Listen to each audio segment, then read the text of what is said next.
Olá você, seja muito bem-vindo ao Mundo Milagre. Eu sou a Camila Milagre e esse é meu diário de estudos de um curso em milagres. E hoje a gente vai começar um novo capítulo, que é o capítulo 3. E o título desse capítulo é A Percepção Inocente. Vamos lá? Item 1. Expiação sem sacrifício. Um outro ponto tem que estar perfeitamente claro antes que qualquer medo residual, ainda associado aos milagres, possa desaparecer. A crucificação não estabeleceu a expiação, mas a ressurreição sim. Muitos cristãos sinceros compreenderam isso de modo equivocado. Ninguém que esteja livre da crença na escassez poderia cometer esse equívoco. Se a crucificação é vista de uma perspectiva invertida, parece que Deus permitiu e até mesmo encorajou um dos seus filhos a sofrer porque lhe era bom. Essa interpretação particularmente desafortunada, que surgiu da projeção, tem conduzido muitas pessoas a sentirem amargamente o medo de Deus. Tais conceitos antirreligiosos entram em muitas religiões. No entanto, o cristão real deveria fazer uma pausa e perguntar: como poderia ser assim? É provável que o próprio Deus fosse capaz de um tipo de pensamento que as suas próprias palavras claramente declararam como indigno de seu filho? Gente, isso é uma coisa que eu sempre questionei, né? Interessante ver essa pergunta aqui, né? Como pode, né, aquilo? Como, como isso aconteceu, né? Qual a base disso ter acontecido? Se você também questionou muitas vezes esse acontecimento, né, estudou os livros, né, do Evangelho e ficou, por que isso aconteceu? Como isso aconteceu, né? Por quê? Essa foi uma coisa que sempre me incomodou. Quem sabe eu recebo algum conforto aqui agora. Continuando no texto. A melhor defesa, como sempre, é não atacar a posição do outro, mas ao invés disso, proteger a verdade. Não é sábio aceitar qualquer conceito se tens que inverter todo um quadro de referências de modo a justificá-lo. Gente, guarda isso. Não é sábio aceitar qualquer conceito se tens que inverter todo um quadro de referências de modo a justificá-lo. Eu acho que isso aqui serve para tudo na vida da gente, para muita coisa na vida da gente. Quanto a gente tenta, muitas vezes, encaixar a realidade em algo que seja justificado, sendo que muitas vezes a realidade foi criada por fatos, medos, conflitos que nada tem a ver com amor, né? E sim com medo. Não é sábio aceitar qualquer conceito se tens que inverter todo um quadro de referências de modo a justificá-lo. Esse procedimento é doloroso em aplicações de menor importância e genuinamente trágico em uma escala mais ampla. A perseguição frequentemente resulta em uma tentativa de justificar a terrível percepção equivocada de que o próprio Deus perseguiu o seu próprio filho em prol da salvação. Essas palavras em si mesmas são sem significado. Tem sido particularmente difícil superar isso porque, embora esse erro em si mesmo não seja mais difícil de corrigir do que qualquer outro, muitos têm se recusado a desistir dele em vista do seu valor proeminente como defesa. Quanto muitas vezes a gente se recusa a desistir de algo porque ele tem um valor de autodefesa para nós, porque com ele a gente consegue provar alguma coisa, a gente consegue se proteger de alguma coisa. E tudo que isso traz à tona pra gente, como seria a gente soltar também. Voltando ao texto. Em formas mais brandas, um pai diz: isso fere mais a mim do que a ti, e sente-se exonerado ao bater em uma criança. Tu podes acreditar que nosso Pai realmente pense desse modo? É tão essencial que esses pensamentos sejam dissipados que nós não podemos deixar de estar seguros de que nada desse tipo permaneça na tua mente. Eu não fui punido porque tu foste mal. A lição totalmente benigna que a expiação ensina está perdida se for manchada com esse tipo de distorção sob qualquer forma. A declaração, abre aspas, a mim pertence a vingança, diz o Senhor, fecha aspas, é uma percepção equivocada, através da qual a pessoa atribui seu próprio passado, entre aspas, mal, a Deus. O passado, entre aspas, mal, nada tem a ver com Deus. Ele não o criou e não o mantém. Deus não acredita em retribuir o mal com o mal. A sua mente não cria desse modo. Ele não guarda teus feitos, entre aspas, maus, contra ti. É provável que os guardasse contra mim? Certifica-te de que reconheces como essa suposição é completamente impossível e como surge inteiramente da projeção. Esse tipo de erro é responsável por um batalhão de erros relacionados a isso, incluindo a crença em que Deus rejeitou Adão e o forçou a deixar o jardim do Éden. É também por isso que de tempos em tempos podes acreditar que eu estou te dirigindo equivocadamente. Tenho feito todo esforço para usar palavras que quase não têm possibilidade de serem distorcidas, mas é sempre possível distorcer símbolos se tu desejas. Olha que interessante essa passagem. A questão de, olha, bater em você, meu filhinho, dói mais em mim do que em você, mas eu preciso te corrigir, né? E aqui ele diz, não retribua o mal com o mal. Eu não acredito nisso. Eu não crio desse jeito. Eu crio só no amor. Então, ele comenta, né, nesse parágrafo, esse tipo de erro é responsável por um batalhão de erros relacionados a isso.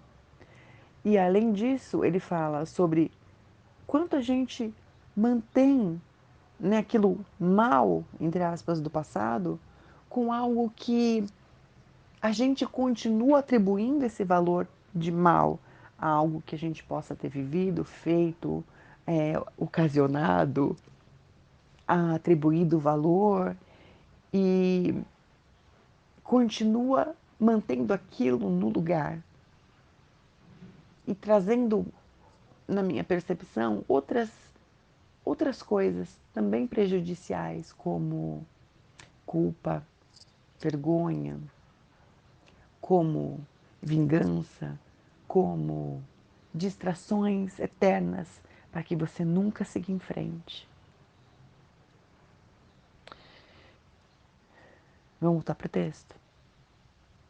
O sacrifício é uma noção totalmente desconhecida para Deus. O sacrifício é uma noção totalmente desconhecida para Deus. Ele só surge do medo e pessoas assustadas podem ser perversas. O sacrifício, sob qualquer forma, é uma violação da minha injunção, segundo a qual deveria ser misericordioso até mesmo como teu Pai no céu é misericordioso. Tem sido difícil para muitos cristãos reconhecer que isso se aplica a eles próprios. Bons professores nunca aterrorizam seus alunos. Aterrorizar é atacar, e isso resulta na rejeição do que o professor oferece. O resultado é o fracasso do aprendizado. Referiram-se corretamente a mim como o Cordeiro de Deus que tira os pecados do mundo, mas aqueles que representam o Cordeiro manchado de sangue não compreendem o significado do símbolo. Corretamente compreendido, é um símbolo muito simples que fala da minha inocência. O leão e o cordeiro deitados lado a lado simbolizam que a força e a inocência não estão em conflito, mas naturalmente vivem em paz. Bem-aventurados os puros de coração, porque verão a Deus. É outra maneira de dizer a mesma coisa. Uma mente pura conhece a verdade, e essa é a sua força. Ela não confunde destruição com inocência, porque associa a inocência com força, não com fraqueza.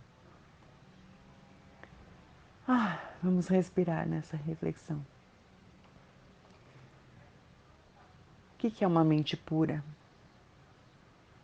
Uma mente que conhece a verdade, uma mente que não compra mentiras, uma mente que busca a verdade, uma mente disposta a perceber as coisas como elas verdadeiramente são e não baseadas na projeção. Não confunde aquilo que a gente quer usar para se proteger, porque associa inocência com força, não com fraqueza. Voltando ao texto. A inocência é incapaz de sacrificar qualquer coisa, porque a mente inocente tem tudo e só se esforça para proteger a sua integridade. Ela não pode projetar, só pode honrar as outras mentes, porque a honra é o cumprimento natural dos verdadeiramente amados para outros que são como eles. O Cordeiro tira os pecados do mundo no sentido de que o estado de inocência ou de graça é aquele no qual o significado da expiação está perfeitamente evidente. A expiação é inteiramente sem ambiguidades. É perfeitamente clara porque existe na luz. Só as tentativas de amortalhá-la na escuridão têm feito com que ela seja inacessível àqueles que não escolhem ver. A expiação em si não irradia nada além da verdade. Ela, portanto, é o epítome de tudo o que é incapaz de causar dano, e dela apenas bênçãos se irradiam.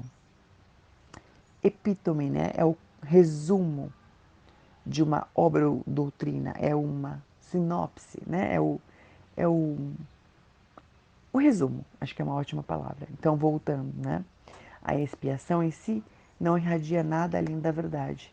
Ela, portanto, é o epítome de tudo que é incapaz de causar dano, e dela apenas bênçãos se irradiam.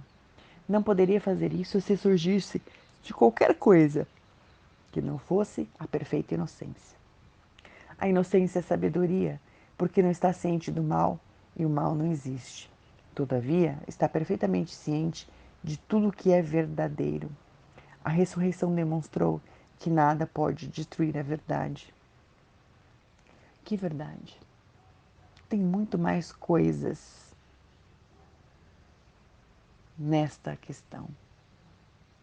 A ressurreição, falar essa palavra. Um ser existir após a morte. Que mais tem aí para vocês? Que mais? Que outras verdades tem ali? Naquele episódio que a gente fica tão focado no como aconteceu, que dó, que pena, o que tem ali? O que era o fato? O que estava sendo mostrado que foi tão deturpado, antirreligiosamente falando?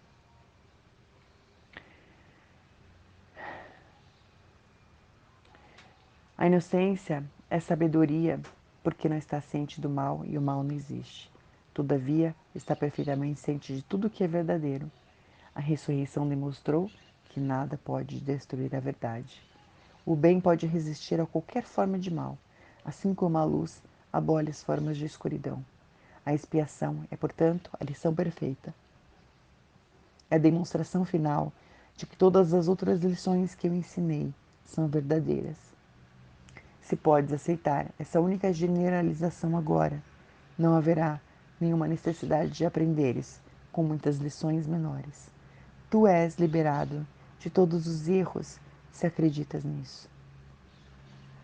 A inocência de Deus é o verdadeiro estado da mente de seu filho. Nesse estado, a tua mente conhece a Deus, pois Deus não é simbólico, ele é fato. Conhecendo seu filho tal como ele é, reconheces que a expiação, não o sacrifício, é a única dádiva apropriada para o altar de Deus, onde nada, exceto a perfeição, deve estar. A compreensão do inocente é a verdade. É por isso que os seus altares são verdadeiramente radiantes. Olha, eu acho que eu vou ficar por aqui hoje porque tem muita. Tem muito conteúdo aqui pra gente liberar em termos energéticos, né? Muitos fatos novos e eu realmente escolho para mim que essas liberações sejam feitas com total facilidade ao longo do dia, que as mentiras possam, pouco a pouco, ir deixando a nossa mente, nosso corpo, nossos corpos físico e sutis, e que a gente possa olhar para esse lugar de soltar, para esse lugar de zero pensamento, zero sentimento, zero mentira, para que a gente possa soltar todas as necessidades de guardar algo para usar mais tarde, enfim, a fim de se proteger, para que a gente possa ter a inocência, esse estado puro da mente, ter esse estado de paz que talvez a gente esteja começando a acessar com essas palavras e com esse texto. Então, espero que tenha sido uma contribuição para você, gratidão para você e que nós juntos podemos soltar hoje, que não estava disponível para a gente soltar antes. Um grande abraço e até a próxima.